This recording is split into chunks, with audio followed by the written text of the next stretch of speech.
আসসালামু আলাইকুম ইসমাইল গেমার্স। আশা করি আপনারা ভালো আছেন। আজকের ভিডিওতে আপনাদের চিন্তা একেবারে দূর করে দেব। আপনারা অনেকেই চিন্তিত আছেন যে আমার প্লেয়ারটা ভালো খেলছে না কেন।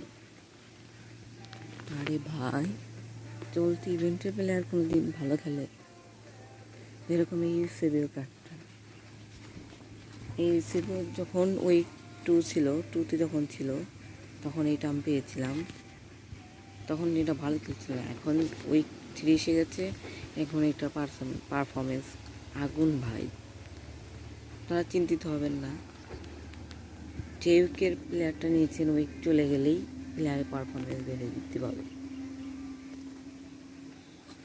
আশা করি বুঝতে পেরেছেন। আজকে এই পর্যন্তই। আশা করি সবাইকে বোঝাতে পেরেছি। আসসালামু আলাইকুম।